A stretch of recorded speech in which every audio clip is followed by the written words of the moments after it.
Rudy Gobert was ruled out for Game 2 after suffering a bone bruise and hyperextension in his left knee early in Game 1. The good news, though, is that he's walking without a limp now. In spite of the injury, his spirits are good, Jazz coach Quinn Snyder said. He loves to compete. He was really looking forward to that opportunity, and he didn't get to do it but for a quick second. Snyder is still feeling relieved that the injury wasn't more serious. He was among those who feared the worst when Gobert crumpled to the court in pain. Under the circumstances, he's in a good place. His focus is on trying to get back as quickly as he can, Snyder said.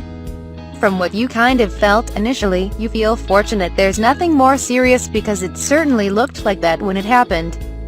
Snyder didn't say when Gobert hopes to be back, but he's mentioned a 1 to 2 week time frame on multiple occasions. The Jazz coach added that if he's supposed to be out 3 weeks, you hope to get him back in 18 days.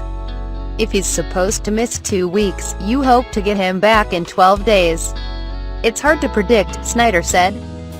I don't think we can anticipate having him until we know where we're at, and it's hard to say right now. Joe's virtue. Like the rest of the Jazz, Gordon Hayward and Rodney Hood have thoroughly enjoyed having 16-year veteran Joe Johnson on the team this year. He's been a great mentor both by what he says and does. He's just patient. He's patient about getting to his spot. It's really not just end of game, it's throughout the entire game, Hayward said when asked what he's learning from the 7-time All-Star. He knows where he likes to have the ball.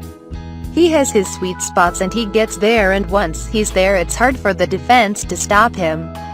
He's been doing this for a number of years, 20,000 points, the accolades could go on and on. I've definitely learned a lot from him, and a lot of it is patience and reading the defense.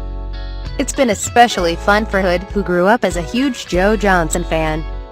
He's one of the most clutch players that I've seen since I've been watching NBA basketball, Hood said when Johnson's league-leading 8 buzzer-beating game winners was brought up. When he was in Brooklyn, he hit them in big moments, playoffs, big games, Hood added before Game 2's tip-off. It's definitely something I'll try to do later on my career. He's special. Comment on this story. All is calm. Not only does Jazz coach Quinn Snyder enjoy the exceptional passing by Boris Dio, as was on display with his 6 assists in Game 1, but his calming presence has been a welcome addition to the Jazz team this year. I think Boris has a settling impact. The assists are an example of that, Snyder said. He's able to, in doing that, get people involved and connect with the group.